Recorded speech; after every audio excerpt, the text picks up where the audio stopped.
नमस्कार मेरे भावी चिकित्सकों, कैसे हैं आप सब।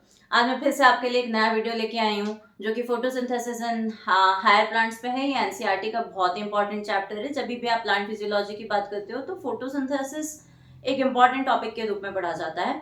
So let's start. फोटोसिंथेसिस के बारे में मैं अगर कहूँ तो सबसे पहले तो इम्पोर्टेंस ऑफ फोटोसिंथेसिस ये है कि अगर फोटोसिंथेसिस अर्थ पे नहीं होता तो बहुत सारी चीजें आप अर्थ पे इमेजिन नहीं कर सकते थे। फोटोसिंथेसिस इन हायर प्लांट्स को पढ़ने से पहले सबसे पहले मैं कह रही हूँ फोटोसिंथेसिस टर्म किसने दिया। तो term photosynthesis was given by Charles read. और जब भी आप फोटोसिंथेसिस को देखते हैं तो छोटी क्लासेस से इस टॉपिक को आप देख रहे हैं और एक सिंपल सा डेफिनेशन सामने निकल के आता है। हम कहते हैं कि green plants prepare their own food by CO2, water, light, chlorophyll. यहां पे CO2, water, light external, chlorophyll internal. यहां मैंने मेंशन किया prepare their own food.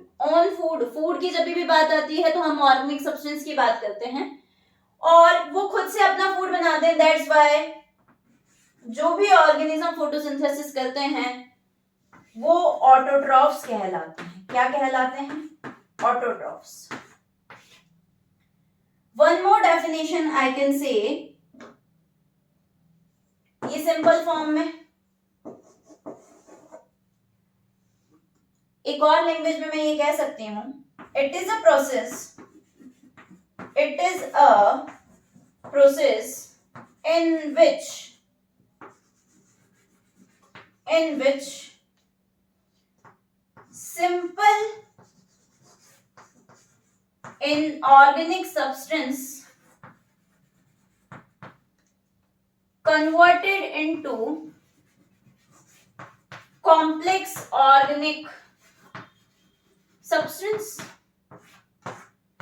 Simple inorganic substance convert कर दिए जाते हैं किसमें? कॉम्प्लेक्स ऑर्गेनिक सब्सटेंस में, और by CO2, water, light and chlorophyll. Okay, अब यहाँ पे एक मैं रिएक्शन लिख रही हूँ और उसके बाद एक और कॉम्प्लेक्स डेफिनेशन देखेंगे। मैं सिंपल से कॉम्प्लेक्स की तरफ आपको फोटोसिंथेसिस की डेफिनेशन को समझाने की कोशिश कर रही हूँ। तो आपने CO2 लिया, फिर आपने वाटर लिया, आपने क्या बनाया? आपने ग्लूकोज बनाया, प्लस आपने यहां पे देखा कि ऑक्सीजन इवॉल्व हुई और वाटर रिलीज हुआ। ये किसकी प्रेजेंस में हो रहा है? Sunlight and chlorophyll.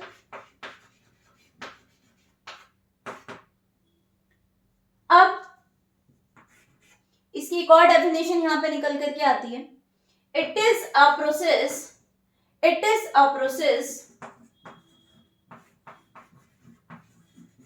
in which radiant energy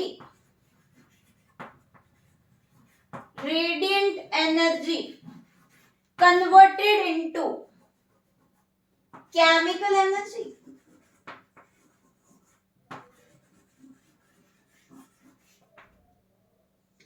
ये एक ऐसा प्रोसेस है जिसमें रेडिएंट एनर्जी किसमें कन्वर्ट हो जाती है? केमिकल एनर्जी में। यहां पे आपने देखा कि मैंने बोला कि process in which simple inorganic substance converted into complex organic substance. Simple inorganic CO2 और वाटर सिंपल इनऑर्गेनिक, क्या बन गया? ग्लूकोज। ये क्या है? कॉम्प्लेक्स ऑर्गेनिक है।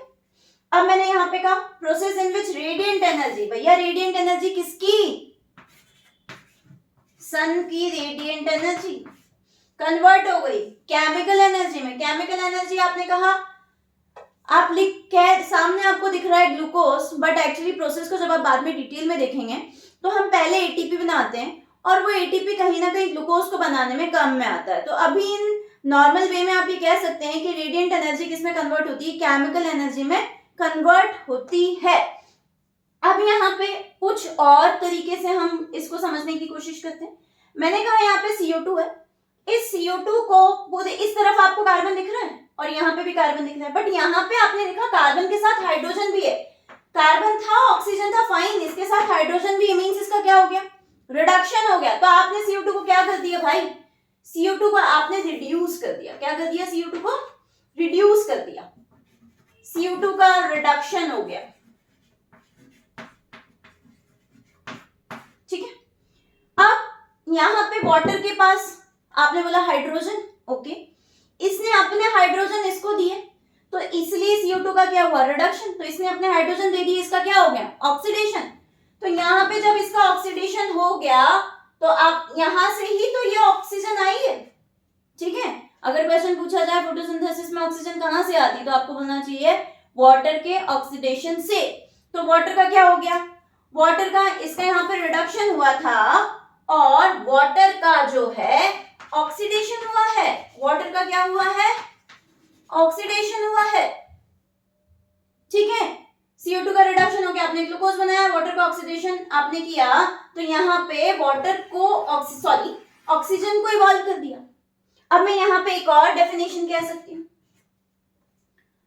Photosynthesis is a process in which reduction of CO2 completed in the presence of suitable oxidizable compound. Let me write here. Process in which reduction of CO2 completed in the presence of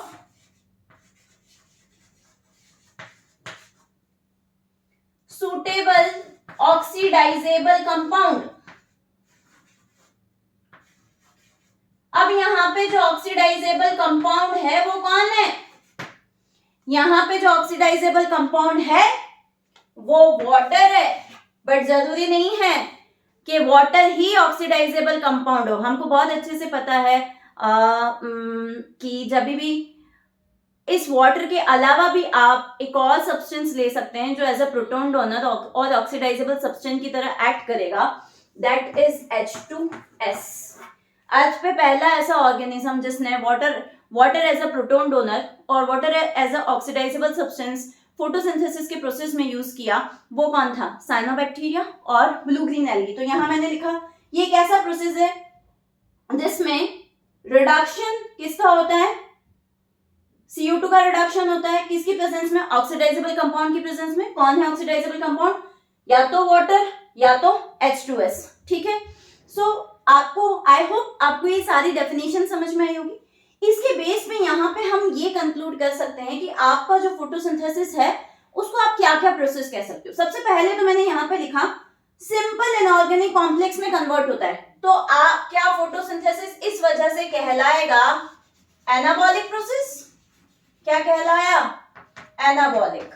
fine, आपने radiant energy को chemical में convert करा तो energy consume करी ना, तो आप ये कह सकते हो एंडरगोनिक। क्या कह सकते हो, endergonic.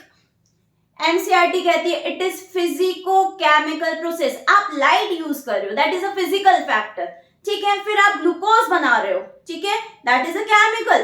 That's why we can say physico chemical, physico chemical, और we can say physico biochemical. Living organism में हो रहा है ना, प्लांट्स में हो रहा है, और जो कुछ बैक्टीरिया में हो रहा है जो फोटोसिंथेसिस कर रहे हैं, that's why we can say physico chemical. तो it is a anabolic process, endergonic process, physico chemical process.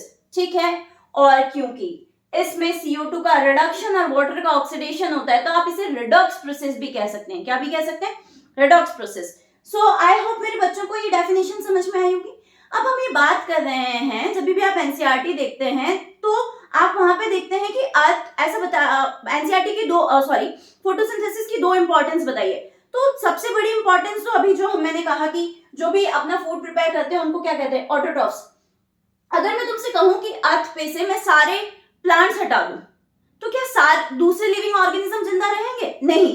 तो अर्थ पे जो ऑर्गेनिक सब्सटेंस आया, जो फूड आया, वो किसकी वजह से आया? वो सिर्फ और सिर्फ ऑटोट्रॉफ्स की वजह से आया। फर्स्ट इंपॉर्टेंस, अर्थ पे जो ऑर्गेनिक सब्सटेंस आया, जो फूड आया, वो किसकी वजह से आया? ऑटोट्रॉफ्स की वजह से आया। ठीक है, उन्होंने फोटोसिंथेसिस किया और ऑर्गेनिक सब्सटेंस बनाया। दूसरी जो इंपॉर्टेंस है वो ये कि ड्यूरिंग द फोटोसिंथेसिस जब कभी भी जो फोटोसिंथेटिक ऑर्गेनिज्म है वो water as a proton donor use करते हैं, तो ऑक्सीजन इवॉल्व होती है, जो कि एक बहुत इंपॉर्टेंट बाय प्रोडक्ट है। अर्थ पे ऑक्सीजन नहीं होती तो हम जो एरोबिक रेस्पिरेशन है उसे इमेजिन नहीं कर सकते थे। So these are the 2 important steps, these are the 2 importance of photosynthesis. I hope मेरे बच्चों को इंट्रोडक्शन ऑफ फोटोसिंथेसिस समझ में आया होगा।